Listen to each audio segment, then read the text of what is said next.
Hello, vanakkam. Welcome back to my channel. Today we will talk about practical ways to build confidence. நம்ம நிறைய தடவை we will think that confidence is an input. நம்ம confidence எடுத்துகிட்டு வரணும், அந்த கான்ஃபிடென்ஸோடு நம்ம போய் எல்லாத்திலும் ஈடுபடுறோம் அப்படின்ட்டு. ஆனால் actually confidence is an output. கான்ஃபிடென்ஸுங்கிறது it is something that comes out of our actions and our thoughts and how we tackle the world. So practically, realistically, how can we improve our confidence? We will look in this video. So very first thing about confidence is, confidence-naale enna than நம்பிக்கை. நம்பிக்கை தானே அங்கே இருக்கிற keyword. நம்பிக்கை எப்போ வரும்? நம்ம சொல்கிறது நம்ம செய்யும்போது தான் நம்பிக்கை வரும். So the most important thing to build confidence is to keep your promises to yourself. நீங்கள் உங்கள்கிட்ட நான் இது இப்படி பண்ணுறேன்னு சொல்கிறீங்கன்னா தயவு செஞ்சதை செஞ்சுருங்க. உங்களுக்கே ஒரு நண்பரோ ஒரு ரிலேட்டிவோ வந்து நான் இதை செய்கிறேன் அது செய்கிறேன்னு சொல்லிக்கிட்டு ஒரு தடவை செய்யாமல் இருந்தாங்கன்னா நீங்கள் அவரை நம்புவீர்களா? நம்ப மாட்டீங்கல்ல. இல்லை பாதி டைம் செய்வார், பாதி டைம் செய்ய மாட்டாங்கன்னா நீங்கள் நம்புவீங்களா? நம்ப மாட்டீங்கல்ல. நீங்கள் என்ன நினைப்பீங்க? அவர் சொல்லுவார் ஆனால் செய்ய மாட்டார், செய்கிறதெல்லாம் நம்ப முடியாது, அப்படி தானே நினைப்பீங்க. Which is correct also. Like நமக்கு நம்பணுன்னா அது வந்து ரிப்பீட்டடாக they should be keeping their promises. இதே தான் ஃபார் அஸ் ஆல்சோ. நம்மள்கிட்ட நம்ம என்ன ப்ராமிஸ் பண்ணுறோமோ நம்ம அது செய்யணும். லைக் ஒழுங்காக நான் வந்து உட்காந்து இன்றைக்கி படிக்க போகிறேன்னு சொல்கிறேன்னா நீங்கள் அது ஒழுங்காக உட்காந்து படிக்கணும். அப்போ தான் கான்ஃபிடென்ஸ் வரும். ஆனால் த ஹேக் ஹியர் ஒரு ட்ரிக் ஹியர் இஸ் தட் இது வந்து பெரிய ப்ராமிசஸ் மட்டும் இருக்கிற ஒரு விஷயம் இல்லை. சின்ன ப்ராமிசஸில் கூட if you keep doing what you say it will work out. இப்போ ஃபார் எக்ஸாம்பிள் 5 minutes கழித்து நான் போய் ஒர்க் ஆரம்பிக்கிறேன் அப்படின்னு நீங்கள் சொல்கிறீங்கன்னா 5 minutes கழித்து போய் ஆரம்பிங்க. It's nothing difficult. ஆர் நான் எந்திரிச்ச உடனே I will drink 1 cup of water அப்படின்னு சொல்கிறீங்கன்னா எந்திரிச்ச உடனே you go get a cup of water and drink it. அது ஒரு ப்ராமிஸ் தான் that you keeping about yourself. இந்த மாதிரி ஸ்மால் ப்ராமிசஸ் எதுவாக இருந்தாலும் சரி, consistently if you do something that you tell yourself that you will do, அப்போது உங்களுக்கு என்ன நீங்களே தெரியாமல் உங்களுக்குள்ள ஒரு நம்பிக்கை வந்துடுயா, I can rely on me, what ever I say I will do it அப்படின்னு உங்களுக்கே ஒரு தன்னம்பிக்கை வர ஆரம்பிச்சிடும். இதுதான் வந்து basic primary way to build confidence. Now for specific things like for example உங்களுக்கு ஒரு பப்ளிக் ஸ்பீக்கிங்கில் கொஞ்சம் தைரியம் கம்மி இருக்குன்னா எப்படி அது பில்ட் பண்ணிக்கலாம். So now that will come with practice. Every single சின்ன ஸ்டேஜை கூட ஒரு லைக் சின்ன குரூப்பில் கூட push yourself forward and அந்த கம்ஃபர்ட் ஜோன்லேருந்து கொஞ்சம் வெளியே வந்து யூ ஸ்பீக், பேசுங்க. அப்போது என்ன ஆகும்? நீங்கள் அப்படி பேசும்போது அதிலிருந்து உங்களுக்கு ஒரு கான்ஃபிடென்ஸ் உருவாகும். அது கொஞ்சமாக you don't have to do it in a big stage with lots of people. அதெல்லாம் ஒரு ஸ்டேஜ் கூட தேவையில்லை. ஜஸ்ட் ஒரு ஸ்மால் குரூப் ஆஃப் பீப்புள் முன்னாடி கூட if you tell a story, that is also public speaking. So find a supportive environment where people will not criticize you. There are groups like Toastmasters which are built is exactly for that. அந்த மாதிரி group கூட எடுத்து, or you can find your community group, உங்கள் friends குரூப்பை கூட somebody who is there to support you, அவர்கிட்ட நீங்கள் practice பண்ணிக்கலாம்.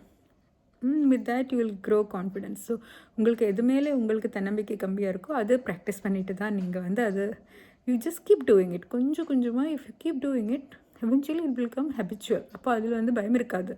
இது ஒரு புது திங்காக இருக்கவே இருக்காது. ஸோ ஃபுல் ஒரு ப்ரெசன்டேஷன் பண்ணுறதில் உங்களுக்கு பயம் இருந்தால் அட்லீஸ்ட் ஜஸ்ட் போய் ஒரு அனௌன்ஸ்மெண்ட் பண்ணுறதுலோ சம்திங் அதில் ஒரு ஸ்டார்டிங் ஆரம்பிச்சிட்டிங்கன்னா கூட eventually you will be able to work your way into hours long presentations. எதுவுமே பயம் இருக்காது. அப்போ அதுதான் this will translate into anything. நீங்கள் என்ன பண்ண விரும்புகிறீங்களோ அது எல்லாத்துக்கும் இது வந்து பொருந்தும். And another thing is to improve your skill sets, like work on it. உங்களுக்கு எதில் வந்து பெட்டர் ஆகணும்னு ஆசை இருக்கும், கொஞ்சம் எவ்ரிடே கொஞ்சம் அதில் இம்ப்ரூவ் பண்ணுறதுக்கு வாட் யூ கேன் டூ அது பண்ணிவிடுங்க. Small improvements but daily consistent improvements. So when you keep improving in something your confidence will naturally sky rocket. அதில் எதுவும் சர்ப்ரைஸ் இல்லை. If you are going to be consistent about something you are going to get good at it.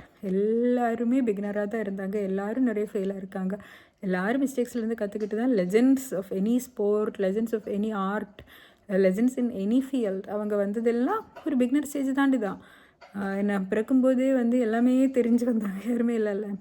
So work on your skill sets. It is natural to make mistakes, but when you make mistakes reframe the way you think about it, take it as feedback. Oh I messed up அப்படின்னு நினைக்காம what can I learn from this, இதுலேருந்து நான் என்ன கற்றுக்கலாம், what are the valuable inputs that I'm getting from this, because failure is very very crucial. அதிலிருந்து நமக்கு நிறைய கற்றுக்க முடியும். when you do something badly, you learn. அப்போது if you are trying something and you are not getting it right, so figure out எங்கே தப்பாயிடுச்சு, எங்கே I can improve. That is like priceless feedback. You will not get that kind of honest feedback anywhere else. When you fail, you will get the most honest, brutal feedback because you will know where you went wrong. And the மாதிரி use that to learn. Another important thing is the way you talk to yourself. நீங்கள் உங்களை பற்றி உங்கள் மைண்டில் ஒரு narrative ஓடிட்டே இருக்கும்ல, show என்னால் முடியும் அப்படின்னு சொல்கிறீங்களா, ஷோ என்னால் முடியாது அப்படின்னு சொல்கிறீங்களா?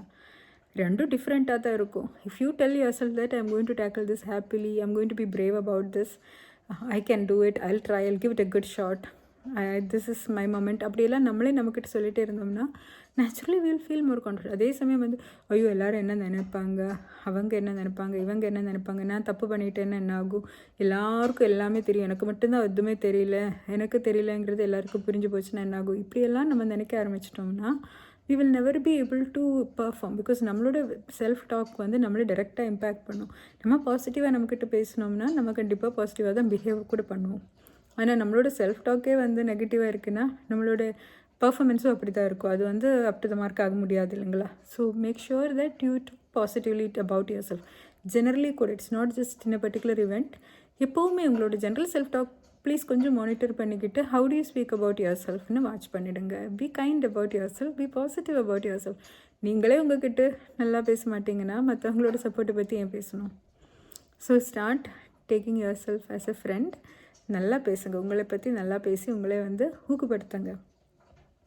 அதே மாதிரி people around you also, if you can find an uplifting community, people who encourage you, அவரு கூட அதிக டைம் ஸ்பெண்ட் பண்ணுறது also will give us confidence. But it is not always possible for everybody. But if you can find somebody online community or offline community who are uplifting, who are not judging you, உங்கள் ஃப்ரெண்ட்ஸோ ஃபேமிலியோ, even if it is just one person, that will still help you. அந்த ஒருத்தர் இருந்தால் கூட நமக்கு அது confidence boost தான். அப்படி யாருமே இல்லைன்னா நீங்கள் தான் அந்த நபர். நீங்கள் தான் உங்களுக்கு ஃபஸ்ட்டு கான்ஃபிடென்ஸ் கொடுக்க வேண்டிய பொறுப்பு உங்களுக்கு தான், வேறு யாருடையும் பொறுப்பு கிடையாது. அது just be that person for you. இன்னொன்று your posture. If you like stand அந்த tall, standing straight with that confident eye contact எல்லாம் வச்சு நல்லா கான்ஃபிடென்ட்டாக உட்காரும்போதோ இருந்தாலும் எப்படி இருந்தாலும் உங்கள் பாடி லாங்குவேஜ் நல்லா வச்சுட்டாலே your body will be flooded with the signals of being confident. So body language does matter. நல்ல கான்ஃபிடென்ட் பாடி லாங்குவேஜ் எடுத்துருங்க. அதே மாதிரி wear clothes that make you feel good. நல்ல ட்ரெஸ் போடணுன்றதுக்கு doesn't mean expensive clothing, but just clothing that makes you feel good. அந்த confidence வந்து clothing can give you. It's like armour, it will give you confidence. So whatever makes you feel like yes I am polished and I am looking put டுகெதர்னு உங்களுக்கு என்ன படுதோ அதை நீங்கள் வேர் பண்ணாலே உங்களுக்கு கான்ஃபிடென்ட்டாக தான் ஃபீல் ஆகும். That also helps. Now another last and most important thing is உங்கள் ப்ரிப்ரேஷன் வந்து ஸ்ட்ராங்காக இருக்கட்டும். ஆனால் அவுட்கம் மேலே ரொம்ப ரொம்ப ரொம்ப ஆர்வம் வைக்காதீங்க. Let it fall where it falls. கொஞ்சம் லைட்டாக விட்டுருங்க. உங்களால் முடிஞ்சது நீங்கள் பண்ணுறீங்க, வருது எப்படியோ வரட்டும் பார்த்துக்கலாம். அதுதான் கான்ஃபிடென்ஸ். ஸோ அவுட்கம்மில் ரொம்ப ஓரியன்டாக இருந்தால் it is needless stress on us. நம்மளோட full focus should be on our preparation. நம்ம எவ்வளோ நல்லா ப்ராக்டிஸ் பண்ணிட்டோம், நம்ம எவ்வளோ நல்லா இதுக்காக தயார் பண்ணினோம், நம்ம எவ்வளோ ஸ்கில்டாக இருக்கோங்கிறது தான் முக்கியம். After that what happens is not in our hands இல்லைங்களா? ஸோ அது வந்து எப்படியோ உங்கள் இது மாதிரி பண்ணிக்கலாம். நீங்கள் வருது மாதிரி லக்கு மாதிரி வருது வரட்டும். If it goes well, we are good. If it doesn't go well, we'll learn from it and we'll improve next time. அவ்வளோதான். ஸோ அந்த அவுட்கம் மேலே இருக்கிற ஆர்வத்தை கொஞ்சம் விட்டுருங்க. Let it go. என்ன வந்தாலும் பரவாயில்ல பார்த்துக்கலாம் அப்படின்னு விட்டுருங்க. But preparation should be very strong. உங்கள் எஃபர்ட் மேலே ஃபுல் ஃபோக்கஸ் வச்சுருங்க. அவுட்கம் இஸ் லேட்டர், அது வரும்போது பார்த்துக்கலாம். எப்படி இருந்தாலும் பரவாயில்ல, வில் மேனேஜ், வில் சர்வைவ். இவ்வளோ எல்லாம் சர்வைவ் பண்ணியாச்சுல, இன்னும் வர போகிறதும் will survive, will be okay அப்படின்னு உங்களுக்கே நீங்கள் கொஞ்சம் ஊக்கப்படுத்தி விட்டுருங்க. That will help you. I hope this was of some use to you. Thank you so much for watching. Bye bye.